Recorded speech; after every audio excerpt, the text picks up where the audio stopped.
Hello everyone, I'm sitting here with Carolina Nymark. She's from Sweden, and if you have worked in WordPress and if you have used themes, you probably stumbled upon her name. She is team lead for the theme contributor team, and she's also a team lead here at WordCamp Europe for the Contributor Day, also for themes. Thank you, Carolina, for taking your time. Thank you. Yeah, so what I first heard about you, or when I first heard your name, that was on fullsiteediting.com actually. It was a site I opened almost every day when Theme.json came out. Wow. Thank you for that, first of all. And I wanted to ask you, you now revamped this site and it has two parts. There's the site creators part and there's the part for developers. Why do you do that? Why should we care about like both of these types of people, let's call it like that? Because information is missing for both types of users, right?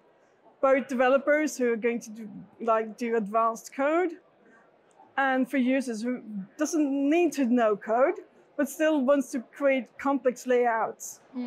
So it's still definitely needed. Yeah, I agree. You for sure know how to code. We don't need to mention that. But you always take your time to explain to people who can't code.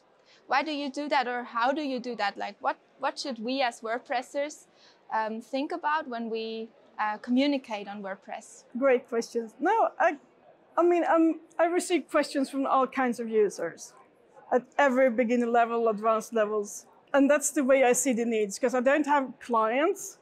I don't sell websites or anything like that. I don't do regular support to users, but I still meet people who needs help, right? So just that's how I find it important and why I feel like I need to do it. Yeah.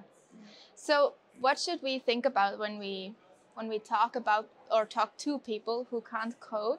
How should we educate them on WordPress? What do you think? What are the key skills that no coders should have in WordPress? Well, first, because we need to have a conversation with them so that they are comfortable to ask with asking questions. And we need to find out what do they already know, like trying to find the level, and of course, not assume that a no-coder is not able to follow instructions. I mean, don't make it too basic, because these are intelligent, smart people, right? They just want to learn more, so not too simplified. Yeah, I love that. We should like really think of them as intelligent people and people who are able to code some lines, maybe even. Yeah. What do you think? What direction is WordPress going? Like you have a workshop on the site editor. There's many things in Gutenberg evolving, like you don't need to code anymore. I mean, you needed to code in the Theme.json, for example, some months ago. Now you don't need it anymore. What skills are needed now for WordPress to evolve even more? As a user, be brave and actually try to click on the button and see what happens. And after you've done that 10 times, you no longer need to look for the button, because you will remember how to use it. You will know how to align the blocks and where the reset option is. Does that answer the questions? Yeah, just so we need to try more things. Keep trying, and if something breaks, okay, reset it. Of course, not on your live website. But have a local installation, which is very easy now. You don't even need to download a program anymore to have a WordPress installation to test things on. You can just go to a link in your browser and open it, right? True. So right now it's so much easier than it was only a couple of months ago. Yeah, it is. Yeah. It is. When we think about the full site editing as a whole, the site editor that came, and when we see what direction WordPress is going, and when we see how many classic themes there still are, what would you say? Are we experiencing a split, or how should we educate people on those two types of themes? I would not call it a shift, because there's so many classic themes still being used and being updated. How would you think should we as agencies respond to that? Well, it's really difficult. So as an agency, take the time to really learn about it, because it's first when you actually know enough about it that you will be able to make a decision. Like, is this going to work for my kind of clients? and or even like, is this going to work 2 years from now? Because we can't wait for 2 years and then decide, because we'll be too far behind. Yeah. That's a risk. We'll be too far behind. As a user who's using a classic theme, relax. Your team is not going to break, hopefully. You might also not have all the latest features, but your website is still going to be there. Yeah. Mm-hmm. So you would say try out new things, right? How is that something you like put in your daily work? I assume you do that as well. How can we try new things in our daily life?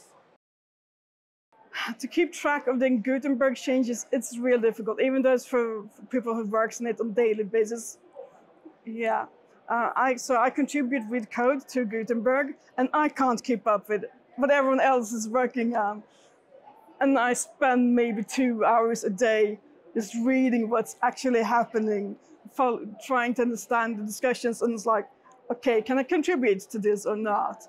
So lots of reading of, well, GitHub issues on GitHub about Gutenberg, because that shows the direction, like which feature. If I'm a plugin developer and I'm working on something, I have planned something for maybe a year, and then suddenly Gutenberg is going to do the same thing, then I, as a plugin developer, has to know that, right? Because it's going to affect my business.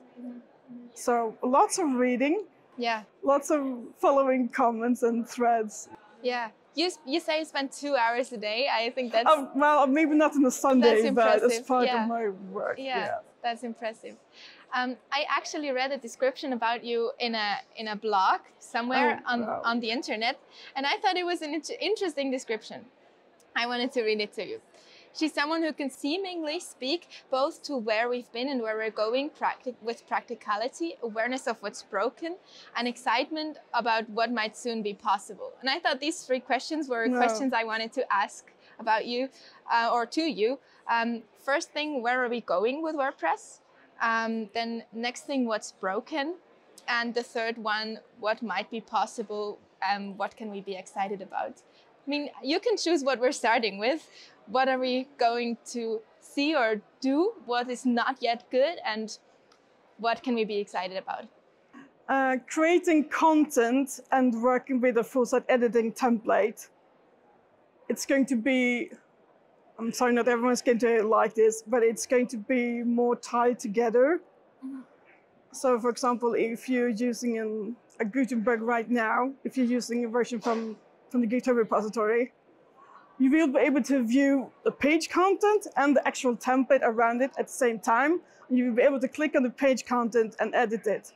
So there will actually be less separation between the templates and the actual page content that we're adding, but it's optional.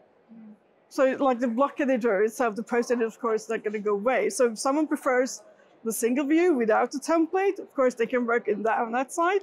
And the person who wants to see the whole page, like get an overview or a better understanding of where they want to align their blocks, they can actually do that too, which was not possible before. They were too separate, and in the template we don't have placeholders.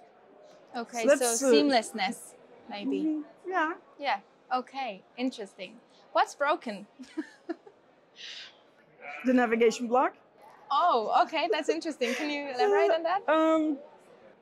It's not broken as in it creates errors, but it's too difficult to use. And also, users and developers both have very high expectations of what the navigation block should be able to do, because they used to be able to use all these PHP filters and PHP classes. And that doesn't really work the same way anymore. So now if you want to extend the navigation block, you basically have to rebuild your entirely new block almost if you want extra features. And that is too difficult. Of course, the block can't do everything, because the majority of users doesn't need everything. So if you want to extend the navigation block, yes. If you want a mega menu, create your own plugin, and that's the solution right now. Okay. Or download one from the plugin directory. Yeah. But it needs to be easier to use for the very basic tasks we're doing, which is adding links, and then if we update something, it should update correctly and automatically. Yeah. I think there's also some work on that still, right? It's still not finished, so we can have the hopes. work is always ongoing. Yeah, great. Yeah. Okay. So I think that would be my last question. What can we be excited about? Like when I see at WordCamp, there's AI as a subject, there's accessibility as a subject, there's so many subjects we could touch on. Maybe you personally, what are you excited for? I'm still excited, even though photo editing has actually existed for several years now. I'm still just excited about the whole concept that I don't need to know code. If I'm a designer, I might be really, really good at creating amazing layouts. I don't need to hire a developer. I'm sorry, developers, but I'm able to do it more on my own.